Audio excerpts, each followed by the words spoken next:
Wow, those born in 1995, you're old as fuck. Okay, Aren't you older? I'm from 94.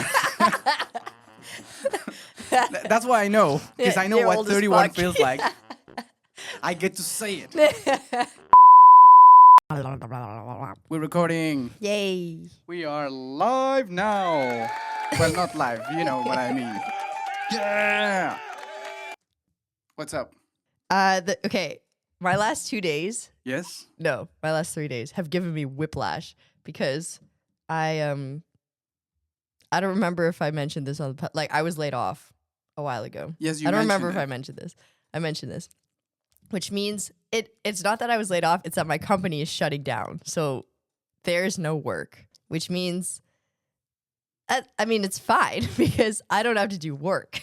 You don't have to do shit. But I'm also so bored at work. Like there's days where I just don't go into work. Like last week I didn't go into work 3 days out of the week or 4 days, I don't remember. And this week it was the same thing. Like I didn't have So you didn't do shit. That's what you're saying. But then yesterday I went into work because one of my ex-colleagues came to visit and someone is leaving. So he had a goodbye party. And the So, ex-colleague, what? Are they leaving just because the company's shutting down and they're leaving before you? Or Yeah, kind of. Like they were only on a temporary contract. So their Okay. contract was ending anyway and it just wasn't extended. So I went in because I was like, okay, I should probably go and celebrate these people and see them and da da da. The ex-colleague happens to be the person who might give me my next job. Yay! So she's not unemployed? He is not unemployed. Like, I'm No, she, you. she, me is kind of still on. It's She, like me, you. I- You have a job It's offer. up in. I have a job offer. It's kind of up in the air. But he came by yesterday. See, that's what I'm telling you. Live in Copenhagen is so hard. I know it's You so were laid difficult. up. You haven't done anything for a while. I will acknowledge, like, I mean, I wasn't looking for a job, and I will acknowledge I'm so lucky. I know a lot of people who were laid off and didn't find a job for a year and are still looking for jobs. So I'm very lucky in that I have ex-colleagues who are cool and he's Danish, so he's like well integrated into society and has been so for a while. So I was lucky, but he came by and we talked and he was like, well, if you're not doing anything here, do you just want to start working? Oh my God. Does it mean that you don't get your free summer? So he basically has given me like 2 projects to work on before the summer just to see. Wait, the summer is already on. Well, okay, before what I was going to do was take Okay. July and August off. Fair. So I have June. So he was like, if you want to do some work and you have nothing to do, like obviously I'll prioritize whatever is given to me, but if I want to do work, and I was like, cool. So he gave me work to do. And I was like, cool, when do you want this by? And he went, oh, just, next week, 2 weeks from now, whatever. Which is fine because it's not that hard, but it is interesting. But then this morning I got a call. Okay, 2 things happened. 3 things happened recently. Like this morning. Last night and this morning. Okay. Last night, or maybe actually Tuesday night. Anyway, I have now been recruited to teach aerials to a couple from Sweden, which I don't know when that's happening. But Okay, just for our listeners, this has nothing to do with her job. no, this has nothing This to is do from with my dancing. job. Ariel's from dancing. There are 2 things came up that would pay me that have nothing to do with my job. One is the aerials thing, which is cool. Also because it's a couple from Sweden. They dance boogie woogie and bug, which is like the Swedish version of boogie woogie. It's a Okay. lot of stepping. They're Nikolai's friends, and they're like really good. Like I've seen them in competitions and stuff. Okay, and And- they're gonna learn from you? Yeah. Wow, you're so modest. Isn't that wild? They actually originally, like Nikolai connected them to Per, and Per was like, I need a aerials partner. And of all Okay. the people in Copenhagen who fly, I'm one of them. And like one of Who fly? Is that how I fly. Is how the people call So it? yeah, It's it's the like, lingo. That's the lingo. That's Yeah. the slang. It's like, oh, we fly. They just do Exactly. aerials. There's actually not that many people in Copenhagen who do aerials. I don't like, Surprise. and the ones who do, I think there are a few of them, but I am one of them, and I'm connected to both Nikolai and Per. Okay, so Nikolai has Swedish friends Yeah. who want to learn Aerials. Yes. He contacted Pear, and Pear was like, okay, but I need someone to do I it need with. yeah, And that was you. and that was me. Okay. Which which also was crazy. It was a bit random, but that's also happening. And then this morning, Ivan called me, and he Okay. was like, "What are you doing during 3 days of design?" And I was like, I have nothing planned because I have nothing to do with design, and Yeah, like I know it's happening, and I know I mean, Lars is coming to visit for it. Like, it's a big deal in the design world. but what is it? It's 3 days where designers in Copenhagen sort of open their studios and have events. It's a festival. Ah, okay. It's a festival, which I was there last year because Ivan took me to something, but I'm like not connected to that world at all. Okay. And he was like, "Well, one of the people that I work with, they're looking for someone to be like a hostess for their studio, like for the events in their studio, and you just have to greet people, take their contact info, and serve snacks." And I was like, "Sounds great to me." So for 3 days, I'm also working as a hostess for Okay. these they're Korean, these like Korean designers. Were you chosen because you're Asian? No, I was chosen because I'm a woman. It Oh, explicitly wow. says, wait, hang on, I'm going to read you the job description. I don't know how to feel about that. it's really Is that funny. worse? No, because I am a woman. So, I mean, I'm glad they recognize, or like glad he recognized that. Basically, they had That you are asked a him, woman? they had asked him to find a design student maybe who could be hosting, but he thought that's actually quite unfair to a design student to be hosting when they could be networking. Exactly. So he was like, "Hey, you have nothing to do with design and you don't give a shit about this world at all. Do you want to be the hostess so that the design students can go and do what they need to do?" And I was like, "It sounds fun."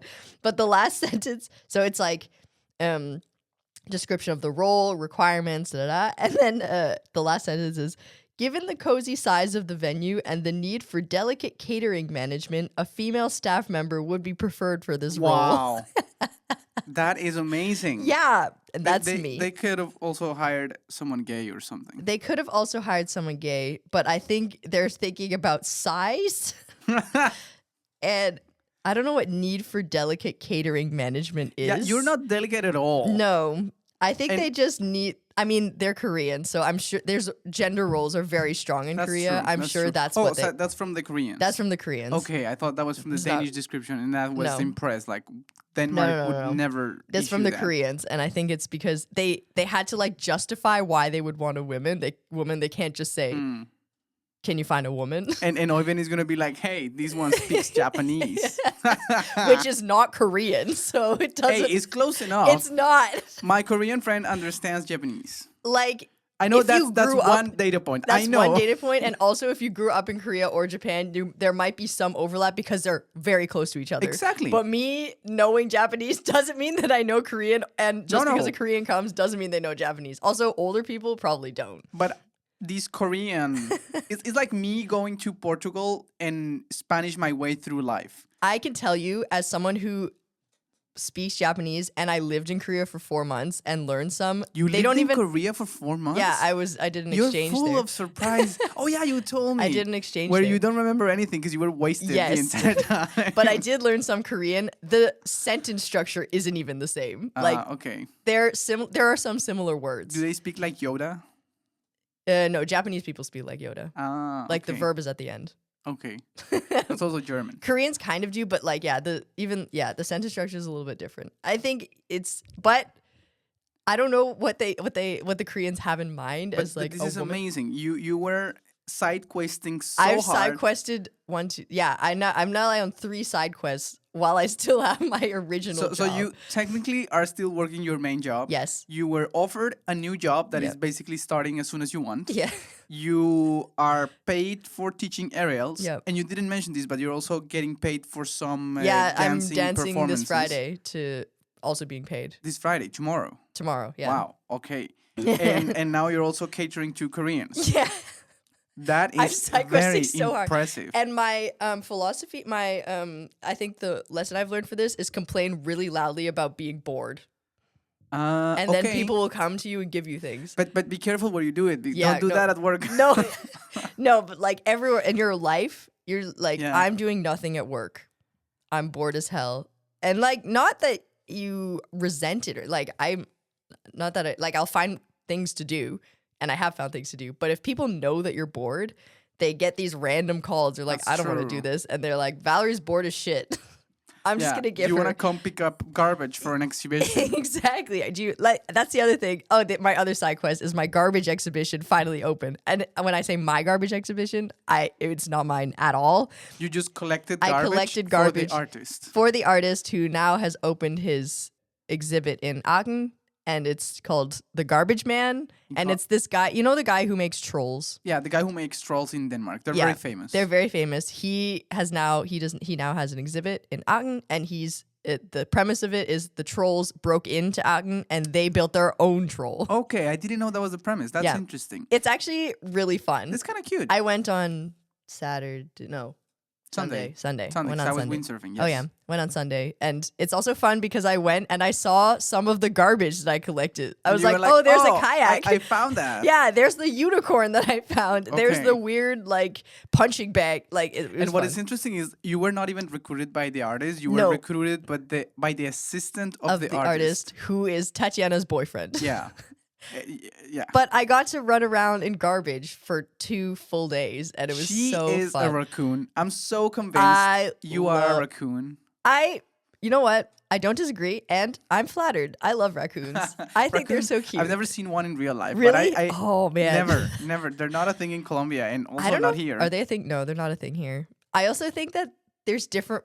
Like, even if there was a raccoon here, it would just be a different breed than the raccoons that you'd find in Toronto. I think the ones in Toronto and the US And yeah. are so wild. They can they can fight. Very unhinged. Yeah, they'll fight a human easy. 2, they're probably half my weight at least. They're so big and Yeah. so round, but they're also so smart, and I love them. So yeah, I heard somebody say that if humanity disappears for some reason, he would bet that raccoons would be the ones who would step up and take over. Yeah. Mostly because of their dexterity They have with their thumbs. fingers. Yes, they can open jars. yeah, they can open everything. It's actually a problem in Toronto because they keep opening garbage cans. Like every time you create a new clasp or like close lock whatever for a garbage can, they always figure it out. So it's kind of fun, but it's also very annoying. I think if you figure out something that they cannot open, humans also wouldn't be Have able you to seen open there's a post from Yosemite National Park or something where they're like, the Yeah. problem is that the overlap between the smartest bear and the dumbest person, there's an overlap between the smartest bear and the dumbest person, so we can't properly Design a safeguard the garbage garbage can. Yeah.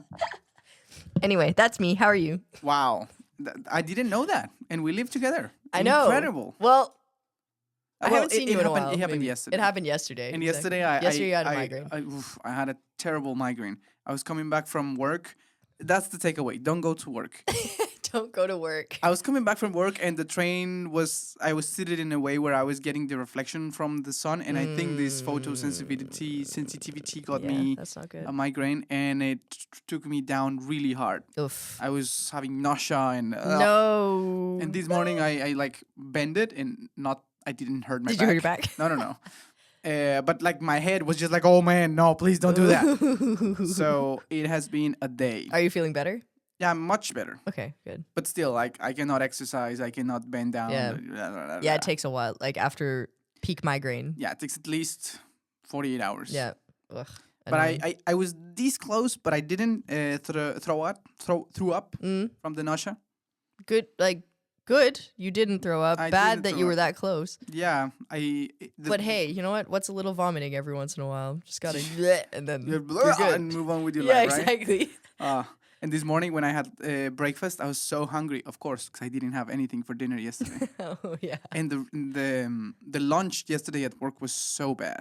Oh no. So you would have thrown up and you would have tasted it on the way up, and that would have been That would bad. have been terrible. Yeah. No. Not good. Yes, no. The only thing worse than Riso Canteen is Riso Canteen twice in a day. Oh no. Yeah. But what can I tell you? Okay, well, there is a bit some of sad news. Oh, and, yeah. We can just... Yep. Yeah, it's... yeah. I don't know how to handle all these things. So the sad news is one of the PhDs, he was 1.5 years into his PhD from Pakistan. His name is Mohammed. He died last Saturday. Which is wild. It's wild and it's terrible. And a colleague was telling somebody, and like this person was like, "Oh yeah, I heard it on the news." But What? this is, I mean, yeah, they put it on the news because Ooh, I want nothing to see if happens I here. know. True. But it's like very shocking. You only see these things like, oh, somebody died or something happened or whatever. And Yeah. first of all, it's Denmark, so you never had these type of things. And second, when it happens, it just happened to somebody. And here now it happened You know him. to my friend, Yeah. and I know his office, and I know I had lunch with him every day, and now he's gone. That's So crazy. I'm gonna yeah, see if I could find it on the news. go ahead. So What do yeah, I just search? he was not very close to me, and he was not exactly on my field, but he was still close to my office, and we had lunch. And of course, he's very shocking, and I'm very sad. I don't want to seem insensitive, but I think that's the problem. I think my relationship with that is way different than my colleagues. Mm. I'm way chiller. Like, yeah, people die every day. What are you gonna do? Also, this guy specifically had a goal for death. Not as in he wanted to die, but after death, he had a goal. Yes. So you can, I feel like you can, if you respect that and his goals, his religion. his religion, Yeah. he's actually not doing that bad. Yeah. In Fair theory, enough. he's in a good place. I think the people who right now have it really bad are his friends from here Yeah, of that course. saw him drowning. He drowned. Yeah. And of course his family, right? Yeah. It would be horrible to get that call Of course. if you live in Pakistan and your kid has gone off to Denmark, where it is objectively safer. It is the happiest country in the world. He went to research wind in one of the best places in the world. Yeah. And he died. And it is one of the safest places. Like, exactly. it's Nothing just happens here. nothing happens here. If there's a stabbing, it's on the news. Yeah. Like nothing. If someone trips over a bike, it's on the news. Like, Everyone makes fun of the Danish rappers because they say, I grew up on on the the streets. And then they show the streets of Copenhagen. Like, dude, you know, I have no idea what is tough in life. Yeah. yeah, but Yeah. So yeah, it is. I feel that everyone has their way of processing death. You just have to go through it. yeah, I agree. It's also okay. First of all, I'm not uncomfortable with the idea of death. Mm-mm. Second, I cannot take anything seriously. And I think that is going to collide with my coworkers who right now like the environment especially in Riso campus. A little bit here, but mostly in Riso is super gloom and sad, and everyone's like, "Oh, do you need psychological attention or Yeah. something?" And like people And have you're like, yeah, I pride. do, but I have problems Unrelated. that are unrelated, you know. So yeah, it's been a lot, and I feel the super dense environment, and everybody. I don't know how much are they feeling like that, and how much they are trying to be politically correct. yeah. In my case, I know that it's just a matter of time until I say something stupid and inappropriate. So I'm trying to stay away and shut up. Yeah, you have to give it a little while. How much would you say? At least 2 weeks. Oh, okay. That's a good rule of thumb. I was Yeah. thinking just one. Yeah, one may be too short. Okay, fair enough. I would say at least that's- 2 weeks. Well, it's kind of a bummer because next week most of my coworkers are going to a conference that is like a big, fine, amazing conference. I'm not going because I didn't submit anything last year because I was writing my thesis. But it's supposed to be a very fun and chill time, so they're not gonna have so much fun. But you'll be okay. I'll be fine. But my point is, after the conference, maybe that's all right because it's already Yeah. 2 weeks and they went on a conference, like taking their mind. Yeah, I off don't know. things. Like, it depends on what you want to do after 2 weeks. Like, I don't know if you want to make jokes about it after 2 weeks. You can No, I like, you wouldn't. can maybe talk about it. Like, I think also part of the processing is the talking. But I don't like the talking because I don't have anything sensible to say. Yeah, well, you just listen. Then it's boring. Girl. I know. Wait. Have to suck it up. Yeah, listening, it's part, listen, if you're in a relationship, any relation, not just romantic, listening is part of it. Okay. Just you. sit down and shut up. That's it. You just have to, like, say, uh-huh. Uh-huh. That must be hard for you. That's it. Yeah, I can do that. But I'm the same. I also am emotionally stunted and have, like, a weird relationship with death where I'm like, it happens. Yeah. But I have gotten better at, I feel like 10 years ago, I would have started making jokes, like, immediately. I have gotten better at being sympathetic. Sympathetic. Yeah. Being like, Oh, you're sad. It must, yeah, it's sad. Yeah. It must be sad for you. I haven't gotten better at feeling my emotions, but Yeah. like that's a different story. But I don't think. I mean, is it a problem that I mean, I did feel shock and sadness, but I don't know if it's a problem, but I also feel like there are people who don't feel their emotions and then all of a sudden you feel like it's Yeah. not that they're not there. It's just that you don't feel them until you do. And then you have a breakdown kind of thing, Yeah. which I'm not saying it's going to happen to you. I also am not saying it's going to happen to me. I don't think it has yet, but it might. it could be. And then I'll have a breakdown. But you know what? If I'm expecting the breakdown, then it's okay. You can schedule it. Exactly. Like, I don't know if it's kind of like an earthquake. It's coming at some point. I don't know when, but I know it's coming. And then once it comes, I'll be like, oh, there it is. I was expecting you. I was expecting you. Yeah. Then we go back to business and I continue not feeling my emotions. Yeah. So I think overall this week has sucked. I think we can say that. It's been very sad, very awkward. I had a migraine. Life sucks, which sucks even more because the weather outside is amazing. It is. Last week it was sunny and windy. I went windsurfing and it was superb. I was just practicing my water starts and I was getting better. I am getting better. Things are looking really good. I mean, I love my life. I shouldn't say that after saying that my friend just died. I know. But you get the point, right? Hey, I think you can be grateful for your life after someone dies. Like, Yeah. that's like kind of the point. Not the point, but It's like not the that's not an unreasonable thing to feel. Yeah. Is to be grateful that you're alive. Yeah, everyone is like, oh, an untimely death, like how Yeah. you die. And it's more like how you live. And Yeah. if you live in a way I that think you it don't reminds you of your own mortality. You could also die tomorrow. I think about my own mortality every couple of days. Yeah. And I'm more than fine with dying tomorrow. Honestly, I'm part not of me because would I have be like, things I want to do, but me too. otherwise, I don't want to die. Yeah. But if I were to die, I would be fine. well, you would be dead, so you wouldn't care. If you tell me today, Juan Felipe, for some unknown, unavoidable reason, you're going to die tomorrow, I'll be like, okay, I'm going to head out and windsurf today. And I'm going to oversleep tomorrow. That's a random Sunday for me. So I'm doing okay. I would call my mom, though. She wouldn't be okay. No, that's the thing. I think it's way worse for people around you than it is for you. But you that's just the die. thing. That's, I mean, of course, if my mom dies, I would like obviously be devastated. Yeah. But it's different. Yeah, Like it's for people around you, not for, you. because you're dead. Yeah, I'm fine. I have conversations. Both my parents have told me how they want to be buried once they die, Yeah. but I also don't think they're taking it very seriously. My dad wants a Viking burial, Oh, I would love a Viking burial. and I don't know how I would possibly arrange that. Could you Where the fuck do imagine- you buy a boat and like set it on fire? I mean, if your parent died, you can use some of Of their money, I guess. their money to buy True. the boat. Don't think that's a problem. I think the bigger problem is to find someone accurate enough to hit the arrow on fire. Yeah. Because if you don't, and Yeah. then somebody finds that boat, that's gonna be It's not awkward. good. So my dad wants a Viking burial, and my mom originally she wanted to be cremated and scattered over every ocean, which Wow. would have been a lot. But now she's like, that's a really high carbon footprint. So I just want you to like throw me in the forest somewhere. In the forest. Like she wants to decompose. She just wants to be Oh, but like her body or her Yeah. ashes? her body. Ashes, because Oh. cremation also high carbon I footprint. know, but There's an option now. I don't know if I would do it, but you can like plant yourself as a tree, yes, something and like your that. grandchildren can still play with your nuts.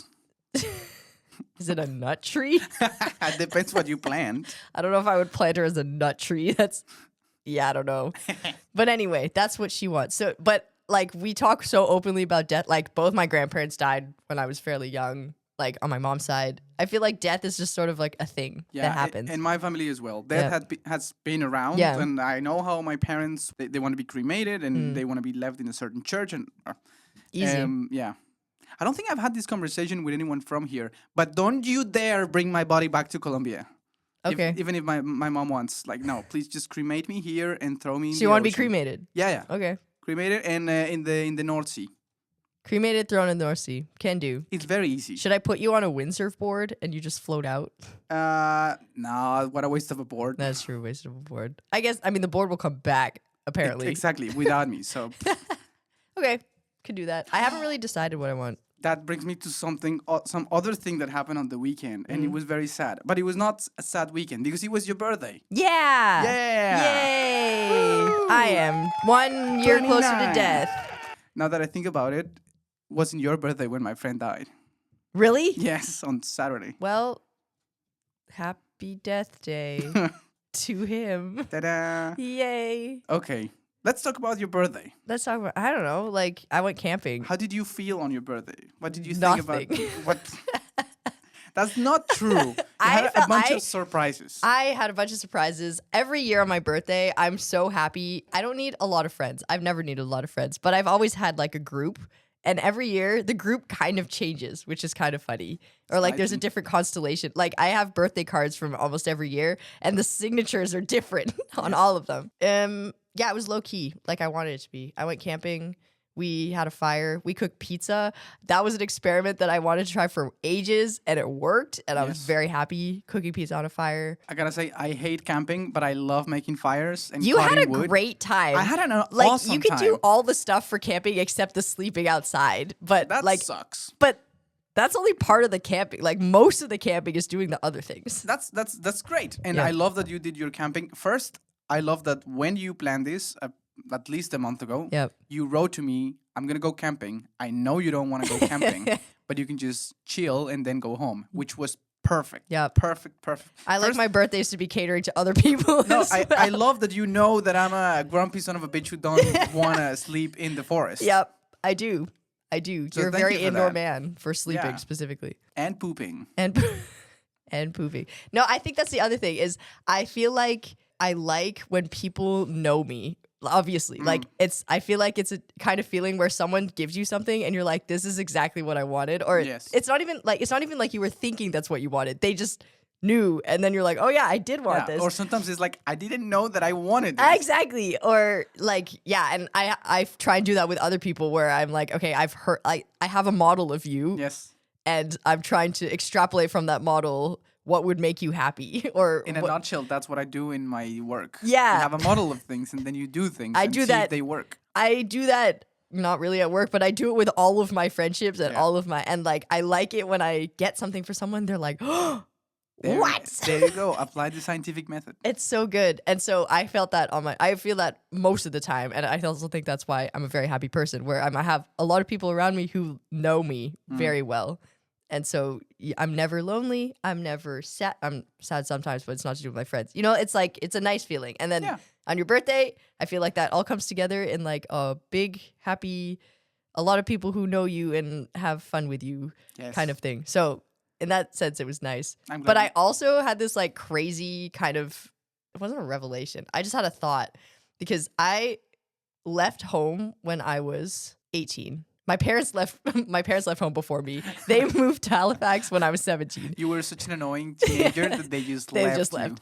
I left home when I was 18, and it's crazy that I haven't lived at home for 10 years or over 10 years. Over 10 years, yes. Yeah, which is, I didn't really think about it until, like, I came to Denmark when I was 24. I wasn't even a person, like, At 24, Yeah. barely. barely. I moved to Belgium when I was 21. Isn't Okay, that crazy? I like sometimes I look back and I'm like I meet people who are 21 and I'm like, you're not You're not an adult. you're not an adult. I think you become an adult at around 30, and emphasis on around. Around. Because if you're a woman, that may be sooner, and if you're a man, that may be your 40s. Never. Yeah. It's not that. I think it's just like you meet people who are 21 and you think back to when you were 21 and you're like, I did that when I was 21. Like this child. I see some people here in Europe being 22 doing stuff, and I'm like, whoa. Yeah. You are very adult. Yeah. I am such a child, even now being I have the 32. opposite. I meet people who are 21 and they're still doing like, I don't know, they're still in their bachelor's or something. I finished my bachelor's when I was 21. Yeah. And they're like, oh yeah, I'm still studying. And I'm like, I moved to Belgium to have a full-time job when I was 21. But it also depends. I've met people here that are 24 and just starting bachelors. Yeah, exactly. That is mind-blowing to me that people like, I thought I was so behind. Yeah. You're not behind anything. You're not or behind anyone. anything. And Yeah, fuck that. yeah, we can fuck start that. all over. Let's I'm make not behind at all. I'm gonna go back to school. No, Let's I'm go. not. Let's I'm be gonna- carpenters. Yes, exactly. You could start over anytime, and I feel that didn't really happen exactly on my birthday, but when I was laid off, I was like, I can go and do anything. Yeah, you can be whatever you want. I can start again. It's like not that hard. Yeah, this kind of freedom comes when you don't worry about your death. Yeah, exactly. Or you just assume, like, if you assume you're gonna die tomorrow, you just do whatever you want to do Yeah, today. the question is not how or why. The question is what you do today. Yeah, did you do today? Exactly. We're gonna be really philosophical and sappy on this podcast. Yeah, this podcast is gonna be full of death. full of death. No, not really. really. We have a topic. We it have a doesn't topic. seem like it, Nah, but we do. We can go to the top. But yeah, that was my birthday. I had a great okay, birthday. I have two things to mention about your birthday. Apart from the fact that you said it was chill, it was great, I enjoyed it. Like your birthdays are always super nice. Two things that I think they should be mentioned. Do you want to speak about the cake? Oh yeah, that's the other. This is also related to how well people know me. Yes. I don't like sweet things. Let's not that I don't like them. I have a very small limit for sweet things. Yes. I'm not a cake person. I will not crave cake ever. And if there's cake in front of me, I'll have a small piece. But my friends, they made me a cheesecake, which is not what you think it is. It's like a roll round circle, cylinder. a cylinder of brie. Brie cut in cheese. half, brie cheese cut in half, filled with blue cheese something, blue Like cheese some cream. cream thing, and then on top there was like wild garlic cheese that they had made themselves, and then they put on top of that pickles and olives and berries and thyme, I think, from Misha's garden. But Yeah. anyway, And it was maybe the some almonds. almonds. Yeah, it was the best cake ever. It didn't have cake. It was a cheesecake without the cake. It was not sweet at all. It just had all of it was salty and beautiful, and there were crackers, and we could eat crackers and cheese, and it was delicious. And we put was- some of it on the pizza that we made in the fire, which is also banging. And yeah, that's one of the things where I'm like, You feel seen. I feel so seen. There is no one else in the world, maybe not in the world, but like in that I know who would enjoy something like that. Yeah, it has to be tailor made, right? It has to be like you would never buy that from the supermarket course because they'd not. be like, "You want what?" They would never sell those things. No, they they- had pickles on top. There and- is no and you just demand for took the that. pickles and you ate them. As a Yeah. South American, that's like, oh my god, she did it. I've tried them. They're actually good, but They're so it's still good. it's a bit It impressive. was fucking delicious. We still have some in our fridge actually. Yeah, I've been slowly nibbling away. Of at- course, you don't eat that as a cake because it's just cheese. You will get a heart attack if you Well, have okay, the same if you amount think of about cake. it, a slice of cake is also very unhealthy. Like, I mean, it's yeah, but a cake has way more air. true. This is very This dense. is very dense. Yeah, but no, it was delicious. Shout out to everyone who was involved in that. I think it was Tatiana and Misha mostly. Mostly Tatiana and Misha. It was delicious and I loved it. I'm yeah. When I heard the idea, I'm like, wow, that means I won't have cake. But on the other hand, my friend is gonna be happy. She's gonna laugh. Yay! So it's not about me. That's true love. Yeah. So I'm glad you enjoy the cake. Oh, I really did. It was delicious. It was so good. It was so good. And the second highlight is the ball that we lost. This is another story about death. Oh yes, it's in theme for today. Where did that ball come from? I just showed up in our living bought room. that Okay. ball, I think, like in Futex, at least 1 year ago. Okay. It So had- before you moved in. Before I moved in, Okay. yes. It was in my apartment for like 6 months, just laying around in a corner. It was okay. So it is one of those beach balls that you just inflate with your lungs. Yeah. It's not a volleyball. It's just a soft ball, and it's like what, half a meter in diameter. Yep. It was just laying around in my apartment for 6 months. Then I moved in with you, and we put it in the living room. Yep. And, like everyone could see it for what, 3-4 months. Okay, in fairness, you moved in February, so it's not like we were using the ball. But I it's was not like already- ball temperature I know. But I mean, okay, fair. It was for the summer, which is starting now. Yeah. I've also been windsurfing, and you can just take it when it's not too windy and like enjoy. But the point is, the first time we ever took it out of the package was on your birthday. Yes. So I was super happy because the forest where we were staying was just a few, like what, 5-10 minute walk Yep. from the The beach. beach. Yep. And we can just go and lay on the beach and play around and take a swim. Blah, blah, blah. We went with the ball. And to be fair, we were having a lot of fun in the beach playing with the wind and the ball. And for what, like half an hour? Yep. And then we made the terrible mistake of going in the water. Who brought the ball into the water? I brought it in the water, Mm. but I didn't throw it away. It was Did you bring the ball into the water expecting to like throw it? Like, was the but intention? not as we were doing on land. Okay. It was slightly windy. It was slightly. It was a little more than slightly windy. It was quite windy. It was kind of windy. It was not too windy for It wasn't sure. too windy. No. So if you're windsurfing, this is not good wind. No. But if you're just standing there, it could be a little annoying. Yes. It's at that point. Yep. And unfortunately, I think Sofia Yeah. threw the ball to somebody. Somebody didn't catch it, and And it it just- went downwind, which Yeah. means that it went in the ocean. Yep. And Dan went to get it. He couldn't get it. He was not, I don't know, was not trying hard enough, was not swimming enough. And when I saw that it was going away, I was like, no, Wilson. The problem is you were fighting, or the wind was blowing it as well. It's not just the current. Exactly. The wind was blowing it It was the wind along the and top the of the. current. Yep. And the ball is very light Yep. and is very big. Yep. So it has a lot of drag. Yeah. It was being dragged a lot. I swam quite a lot. You did. And You made a valiant effort to go get that ball. I don't know how much I swam like offshore, at least 100 meters, maybe 200. Yeah, you were also something like that. going diagonally, so I'm not entirely sure. But yeah, But it was Quite far. quite a bit. Yeah. And at some point, I noticed that the waves were not small, and the water was not. it wasn't warm. It was It was freezing. cold. It was cold. When I got into the water, I remember my balls just sinked. No, contracted into me. Yeah. Yeah. But when I started swimming, I was like, okay, I'm gonna get the ball, and I tried hard for a few, like I don't know, a minute. Yeah. And then I saw I was not getting it No. close, like fast enough. It was going faster than you. Yeah, and also, I mean, even if I kept trying, by the time I reached it, I would be very far away. Yeah. And deep water and cold, and I was tired because I went swimming that morning. Yeah. And I could have drowned. Yeah. That would have sucked. That would have been Could you two imagine drowning. two people from the same department drowning in the same day? Wow. Like, it's kind of funny, but It is very funny. it'd be the start of a good situational joke. But we wouldn't. We would it never did- joke about We that. would never joke about it, and it didn't happen. So that's Yes. good. So someone is very happy in Helsingborg, I think. Yeah, they got a new free beach ball. Beach ball. We gotta get a new one for the summer. Yeah, we also have one of those inflatable donuts. Yeah, That but it's actually- not the same. Is a donut, I think. We also have flippers. Yeah, those flippers don't No, fit they me. fit me. I'm gonna go so fast. You wanna go so fast, So boy? fast. Yeah, we should get another one. We Okay, should. yeah, but those were the highlights from your birthday. Yes, We lost Wilson the ball, and we got a great cake. and we got a great cake. Yes. And in general, the camping was awesome. It was so fun. Yeah. It was so good.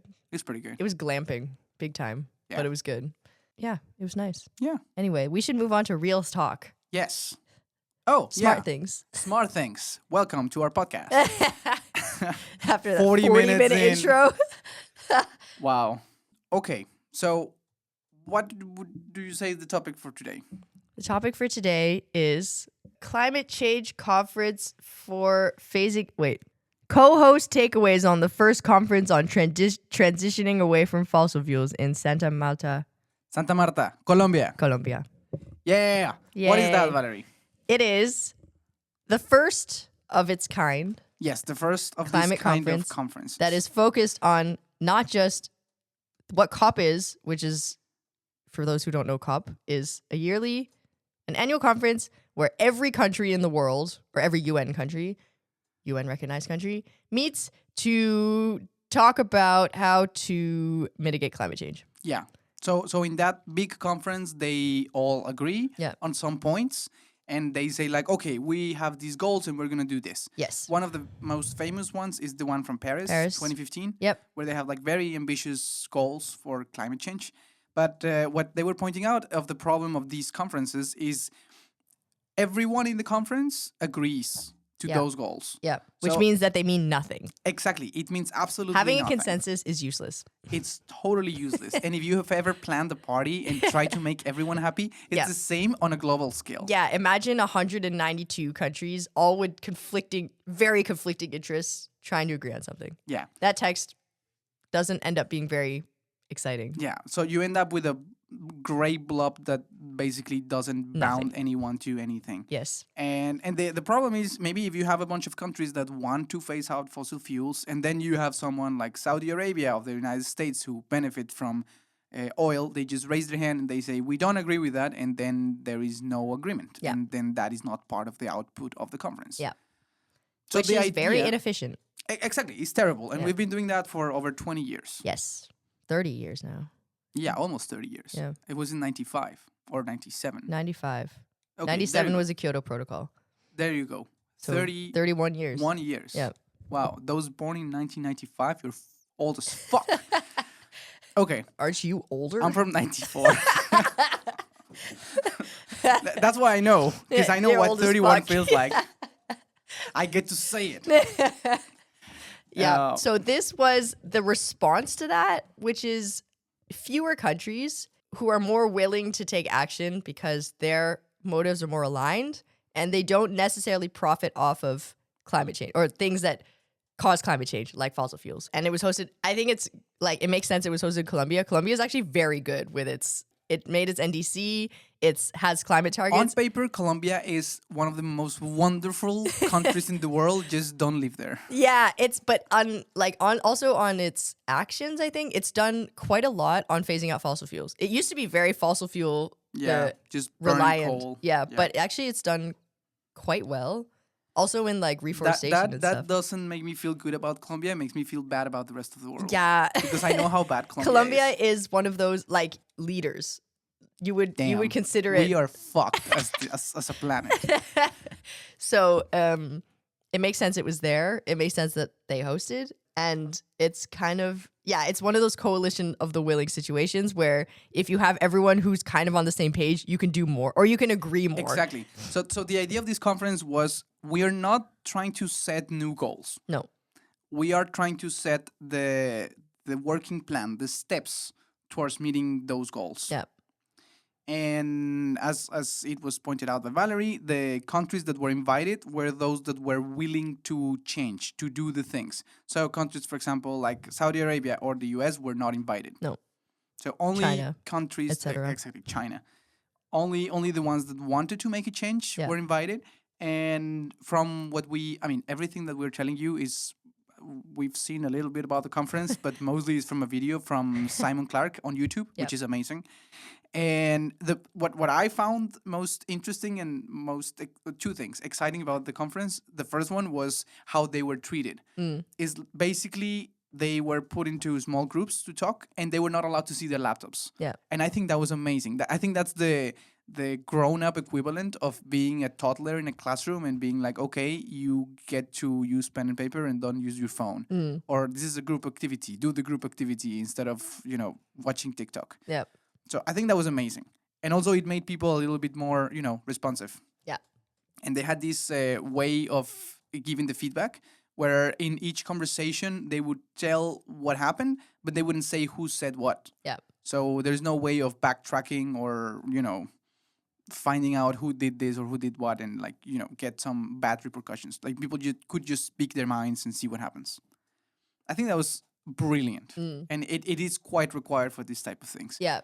Chatham House rules I have encountered quite a lot. It's actually normally used for these things. Like any high-level conference or high-level discussion, they'll normally call it. Like when it says Chatham House rules, something spicy is happening because you can never really have something totally secret, but as you said, you aren't attributed to anything, so you can say more. And that's when the actual interesting conversations happen because if you are held accountable for what you say, you don't say anything. Exactly, especially when there's a lot of politics in the line. Exactly. So I think it's cool. I think it's cool, but I also think that's fairly common. Like that I've encountered a lot before. Okay, just have to say, I come from a background in technical science. Yep. I had never seen that I'm before. telling you as someone, I don't even have a background in politics, but I've worked in it for a while. And that's kind of how you know something good is going on. Something or like juicy juicy is happening. Nice, okay. Yeah, I thought it was interesting. Like, I think it is a great thing that is happening, but I'm also so jaded about this stuff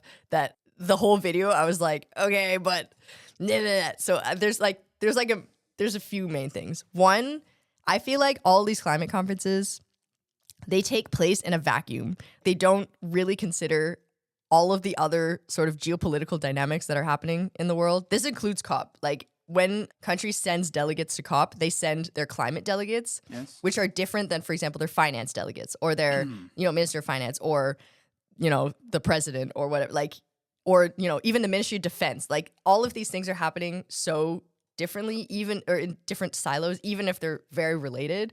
Yes. And if you are a country, like if you're the US and you send your climate envoy to COP, of course they're going to have sort of the US's interest in mind. So they'll Of course. agree on that front. But if you exclude, like if the Minister of Finance isn't in there, they're going to come back to the US and then the Minister of Finance is going to be like, I don't know why you agreed that. We can't do that. Or like they then within internally in the government, which this happens in some countries more than others. If your government is not aligned with the climate stuff, you get pushed back internally. You could agree whatever you want at COP, but then the realities of your internal economy but then advocating for the devil here, it is already very difficult to put the climate people to like in a place and to agree or to have a conversation. Yes.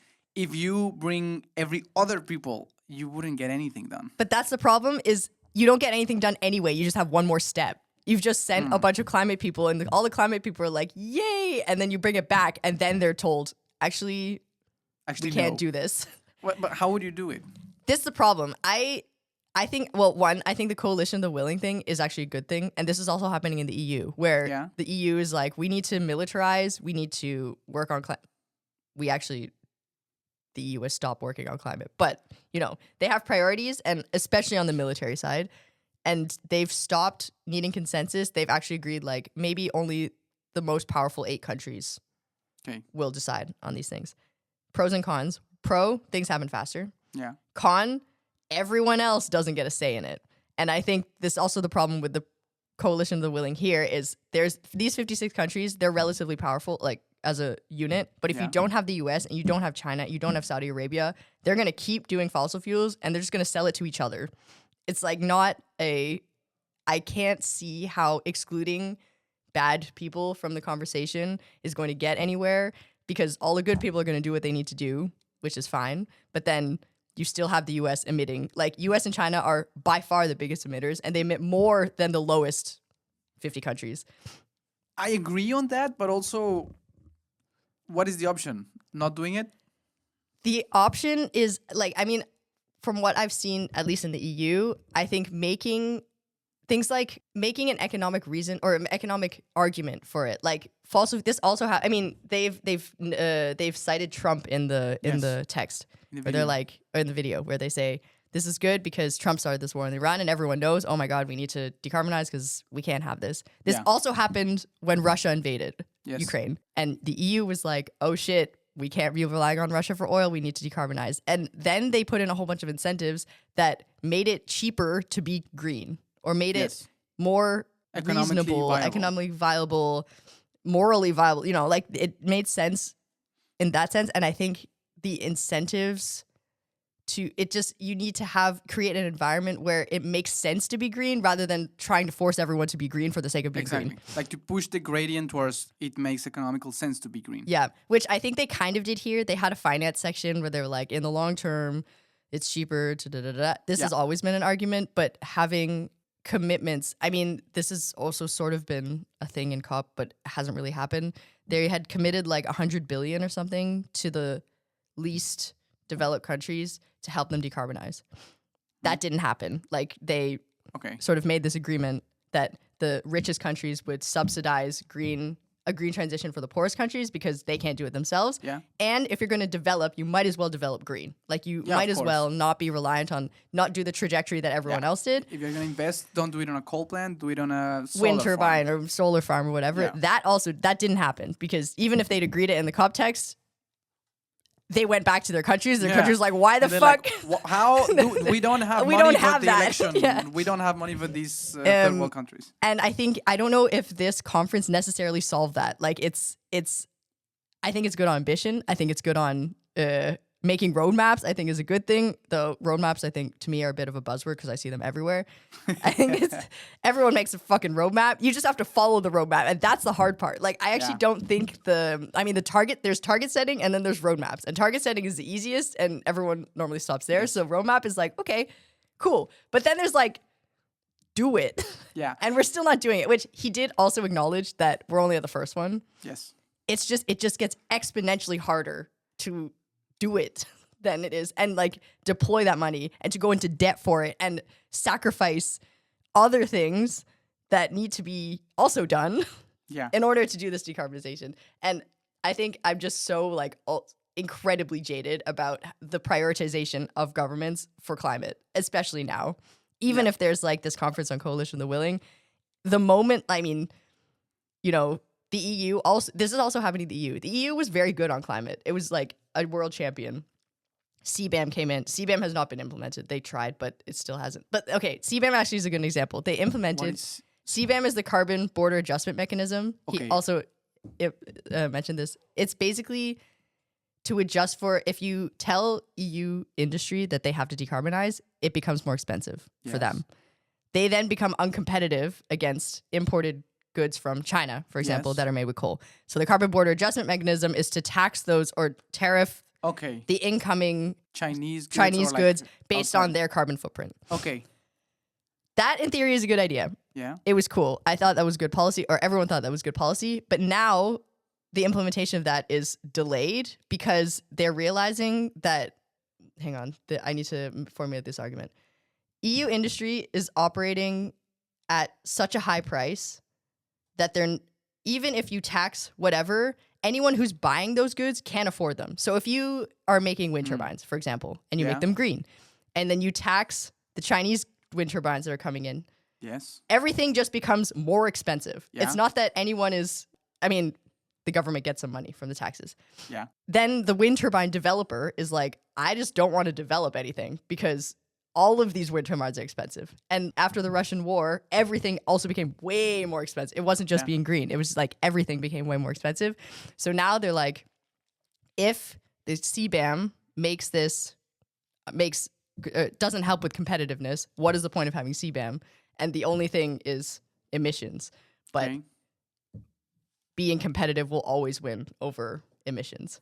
Or like the economic viability of your industry internally will always win over emissions. So you're getting like, as also this is becoming worse and worse because you have a war on your border. You don't have the safety from the US anymore that Europe used to have. And that was like the luxury that they had, that they didn't have to militarize. I think the moment you have to start spending in defense, your emissions. So even if Europe was at this conference, there was representation, they can't, it's difficult for someone to go back and justify to, I don't know if Germany was there, but justify to Germany like, hey, we should be spending this money on decarbonization. And they're like, we actually should be spending this money on not getting invaded by Russia. And that always takes precedent, like sovereignty always takes precedent over the climate. And I think it's just a general trend, regardless of what's happening, regardless of the conferences, that climate is not a priority. And so regardless of, your roadmap could be there, but your roadmap will be 5 steps behind your military roadmap, which you can do it if you need to. It's just a priority thing. So that's I go on these rants every day at work. So you think we're fucked? I think there is a trend of anti-globalization, which is, you can also see here, because now it used to be globalization was like, we're all in this together. You're relying on me. I'm relying on you. True. Not happening anymore. This climate conference, also a symptom of that. Yeah. We're not friends anymore. Like we have our own things. EU also, this is happening. Which means I think there will be, if you want like my most jaded take, is the emissions are going to go up because everyone now thinks that they have to do everything by themselves. Like the manufacturing has to be done by itself. We all have to militarize. Then the economy is going to collapse. So it's like COVID, where the emissions are going to go down anyway. And I think the economy is going to collapse at some point anyway. It might not be next year. But I don't think this is very sustainable. Or there's going to be a war, in which case the emissions will go up. Big war. So your prediction is either we're all going to die in a war, I think, or the economy is going to collapse, and we better become chicken farmers. I think we're seeing the consequences of the US not being a world power anymore, or it is still a world power, but it's not, it doesn't have the influence there's no stability where like it is destabilizing, I think, the world generally, which means there's going to be a period of like, Uncertainty. Uncertainty. I think emissions are going to go up because of it, because everyone's like, okay, we have to start manufacturing our own shit. Like, we can't be reliant on China or the US for this stuff. Yeah. Everyone has to do their own thing. And I think a lot of people are going to suffer for it. Like, I think as much as the US being, you know, the imperial whatever that it is, it was stable, and now you're destabilized, and a lot of people are going to die. I think we're so privileged in the EU that we're not going to, we're going to feel it in the sense that everything's going to be really expensive. You're already feeling it. Yeah, we are already feeling it. Gas is crazy. But like, there are people who won't be able to, there's just countries that just won't be able to. Groceries have gone up so much. And this is happening everywhere. At least we can afford it. Yeah. There are countries where people cannot afford that, but it's happening anyway. And I think it's going to be a very destabilizing period where emissions are not going to be thought about at all. Yeah, like, this that's is going to not be so in the background. Nobody's going to care. Yeah. And then you're going to have more climate problems like catastrophes. Yep.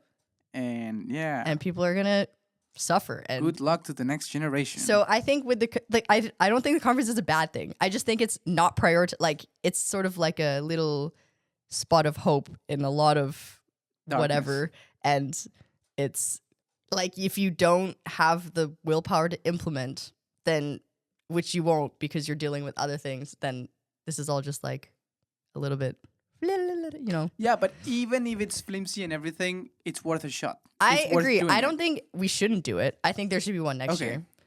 I'm just very jaded about the actual impact of it. Well, one thing that I also really like about the conference that he mentioned is the fact that before the actual conference, where the climate people were, well, you know, the people related with the politics and the economics, people who have that context, before they were talking, they had to listen to the scientists. Mm-hmm. That's cool. And I like that a lot. I like that a lot.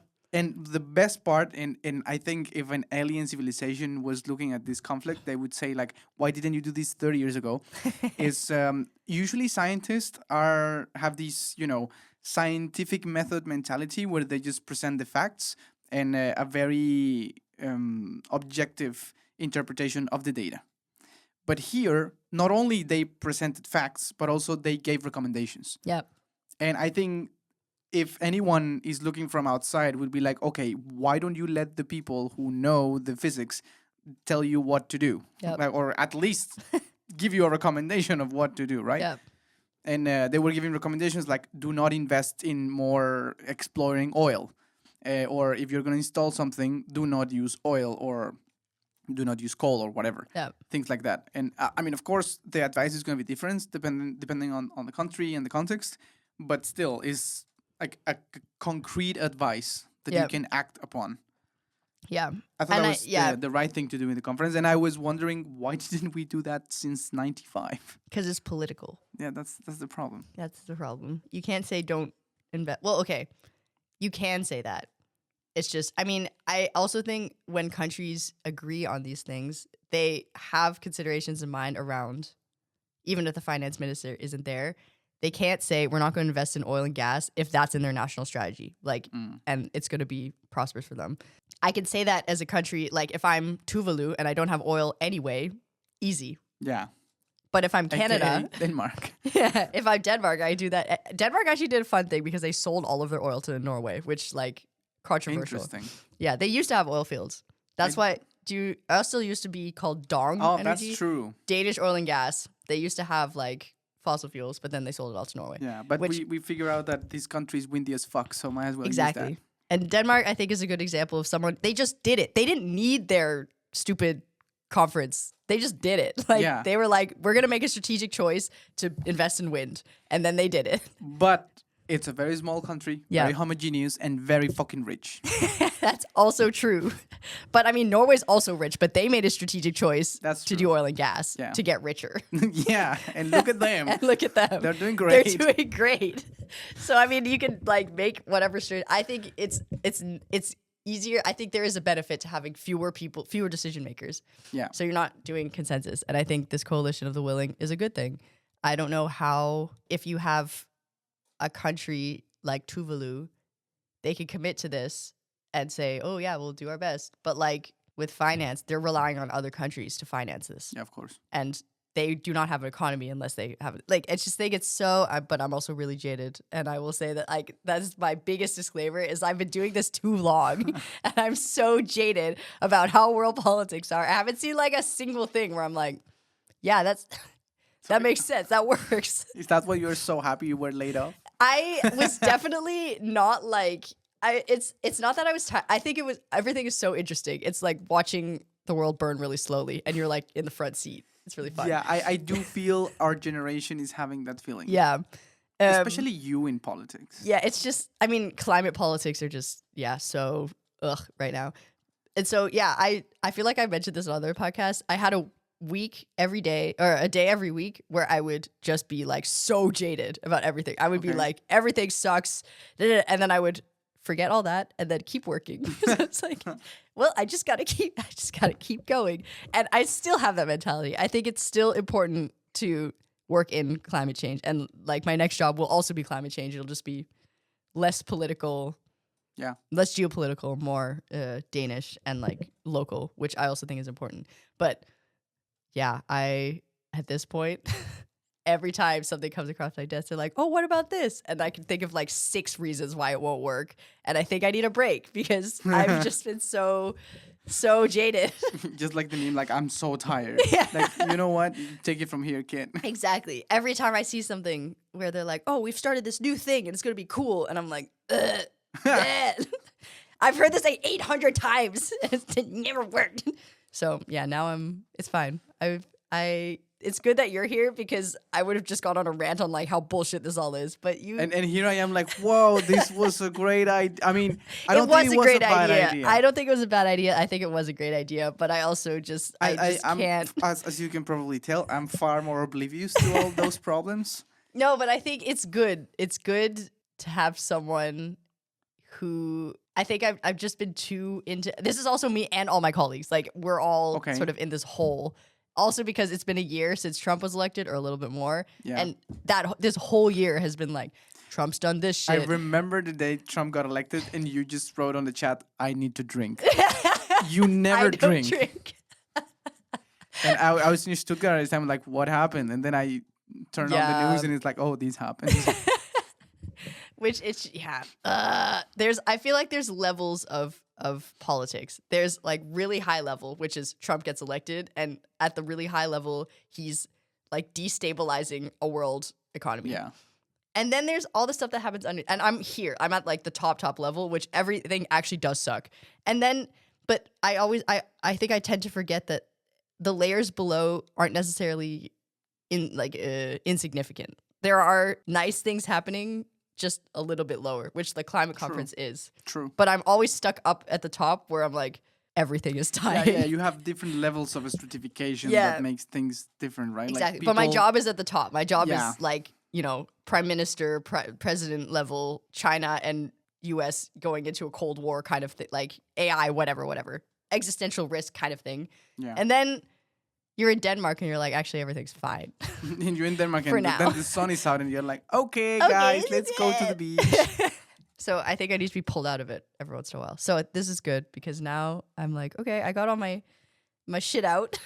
It's good that people are still talking about climate change. It's good. Because they haven't been. Yeah. I have no idea what's happening at COP this year. I don't even know where it is.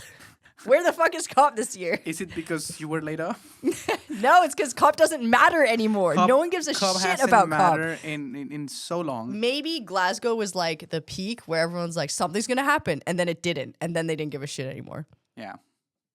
I don't even know. I'm going to look it up. Where is COP happening this year? I thought it was like Australia, but I don't think that's going to happen. COP, I don't even know what COP it is. It's being held in Turkey. Whoa. Good food, though. But Australia is serving as the host. It was just, Australia was too far, so they put it in Turkey. They were like, guys, carbon emissions. Yeah, exactly. Let's make it close. Let's make everyone go to Turkey. That's the middle, right? The middle of the east? The middle of the... Exactly. It's kind of the beginning of the east and the... Like, It's Asia, where West Europe. and East meet. Exactly. Yeah, it is. It is has traditionally always been the Yeah, door exactly. for those two. So it's in Turkey. Interesting. Yeah. Well, it's gonna be useless. It's going to be useless again. And I hope, like, I'm actually really interested to see what happens at the next one of these fossil fuel things. Because it's also difficult. Like, it's whenever something is launched, everyone's really excited about it. Of course they are. Of course they are. Totally makes sense. The second one is like, okay, so we had our setup. Now what? I think things are really gonna start happening once the real catastrophes start to come. Yeah. Like when you have a wildfire in Europe and a lot of old people die. We in have France. wildfires in Europe, But I mean- in Greece. No one did shit. I mean more. I mean like You somewhere. mean in like Denmark where they are Where- rich and white? Could be, but I meant like when real shit happens, Mm. and I mean probably Europe is not the best example because we're already trying to do shit. Yep. I'm talking about other places. Yeah, but I mean, it's like Canada, for example. I mean, Canada's an interesting one because there are wildfires every year, everywhere. The place is literally on fire. It wasn't like that 20 years ago. Clearly, there's something going on. They also, I don't know, what is it, 10% of the economy? It's not huge, but a significant amount, maybe 5, relies on oil and gas exports to the US. And that's not changed. Like, it's still like that. And it's because they haven't thought about any diversification at all. They're like, At all? okay, not really. Wow, Canada. We don't have wind turbines, really. It's a giant country. There's a lot of wind. You would think that there would be wind turbines. There are not that many. Like, and it's also gigantic, and you don't have that many people. no, which is kind of the problem because then things like you can't have train infrastructure. It's too big. Like I I guess it's also very tricky for the electrical network. If you Yeah. have like wind turbines very far away, and then Exactly. you have to run a cable. all we the do way have to Toronto. so basically the entire the electricity, the grid is mostly decarbonized. If you count nuclear as decarbonized, which I Okay, do. I do. So it's hydro and nuclear are the main ones. So That's they don't good. really need it. But everything at like Yeah, the that's car not industry. that. Yeah, exactly. The Yeah, car yeah, industry, the energy production industry, is just whatever. one thing. Yeah. So it's one of those things where I mean, Canada can talk all they want about how they're decarbonized because the grid Wow. is decarbonized, but they export all of their oil to the US. So then they're like, we are so green. Yeah, and yeah. Well, and but their economy relies on it. If they shut down oil and gas right now, Canada would go into a recession. Like there's just no way that they could stop because they haven't thought about. Okay, so then what do we do if we're Yeah, not what doing do oil we and do gas? now, right? What do Yeah. we make? What do we export? How do we keep this country alive? Which is also, I mean, it's facing everyone. How if you phase out fossil fuels, Yes. what do you replace it with? Because they're not going to be like, okay, we'll phase out fossil fuels and we'll just make less money. yeah, that's not how it works. It's not how it works. So it's also a matter of like thinking. You have to think 20 years into the future about like if you're phasing Yeah, out but- fossil fuels, what are you doing? But that's the thing. Which is not no gonna happen. country thinks 20 years into the future. Exactly. So yeah, another reason why I'm kind of jaded about the conference. But you know what? Maybe they'll think about it. Maybe I don't know who was there. Colombia will be like, hey, we won't make gas anymore, but we will. I don't know, fucking cut down trees. I don't know. Like, what do they replace it with? Like, I what don't do you have? know. What is the alternative to oil and gas when your country relies on oil and gas for its economy? Either you're like, all right, we'll just make less money, which is not. Yeah, the question is, what do you replace Saudi Arabia's economy in Yeah. 50 years? They're just sand. There's nothing there. Or UAE. What? I don't know. Who? What the? Difficult problem. Yeah. I think that's also the other thing about climate happening in a bubble. You could say, oh, you phase out fossil fuels. Yeah. But then what?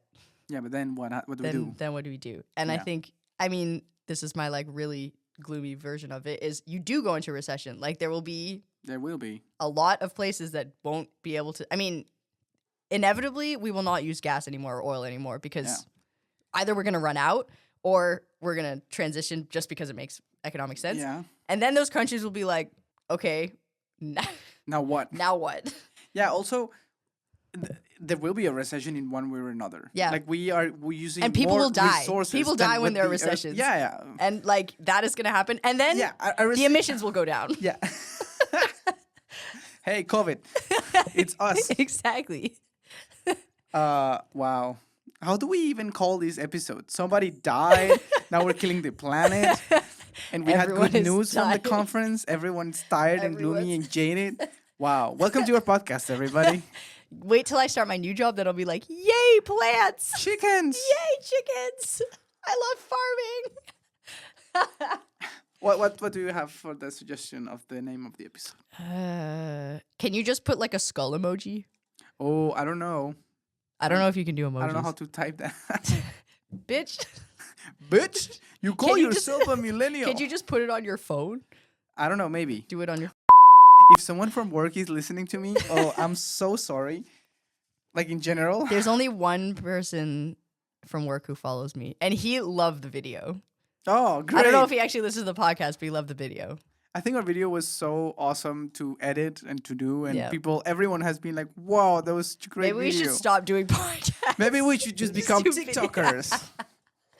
Oh no, I would kill myself. I think that's the best thing about having friends. You can just do stupid things, Yeah, true. and whether you publish them or not is up to you. But You also get have to to- do the stupid things. Exactly. And you could be cringe as hell. They Yeah. already know how cringe you are. Yeah. Also, credit to Lars. I think I don't know when I'll have the time, but I should make a video of just the clips without the editing. So us just being stupid trying to film the video. Oh, that would be so good. Oh, that's like another level of cringe that Yeah. I'm not sure I'm ready for. Oh, it is very cringy. And Oh, also no. it is not a minute. It is like 30 minutes of footage of us just we were very bad. And we were discussing this the other time. It's so easy to edit things for you to look cool. Yeah. Like even us looked cool on that video, Which is crazy it's because we aren't incredible. cool. we are not cool at all. Yeah, it really makes you realize that the internet is so fake. Yeah, everything is so Everything fake. is so fake. We're not cool. Yeah. And somehow editing, it wasn't even extensive editing. No, it it was was- just clipping. Clipping and like, There are people trying who to put keep way on the more beat. work into shit of course. and they look cool, but it's crazy. Are you saying also, that we are cool because we didn't have to put a lot of effort? No. Hey, it could be interpreted that way. It's also I was watching, what was I watching? I think it was like a workout video or something. And they put their behind the scenes of how many times they failed before they did whatever, it was a handstand or something. Yeah. Which makes me feel way better because I feel like you really get this image of like, wow, they could just do a handstand. They can just do it perfectly. Yeah. Yeah. And then it's not the case. But I know that when I watch it, but I need to see it. Exactly. Crazy. But yeah, I don't know how I feel about the having a blooper I think reel. if you listen to our podcast, you know that we are not cool. Yeah.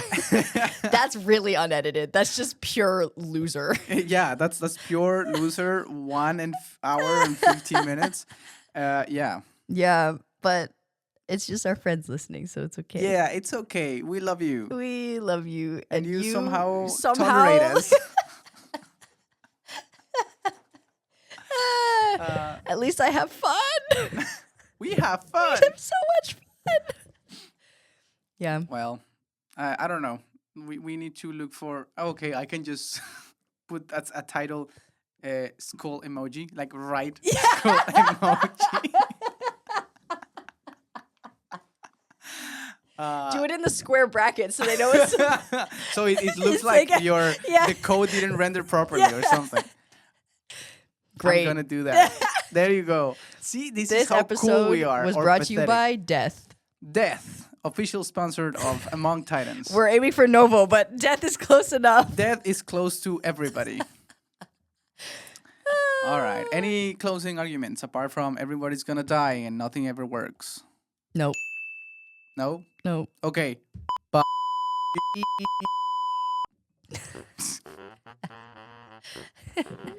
oh God.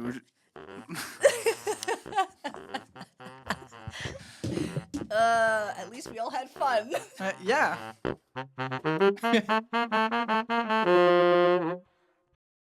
Hello, hello. Come on, baby, do it. Wow. Dee da da dee dam. Da da da da da da da dum dum.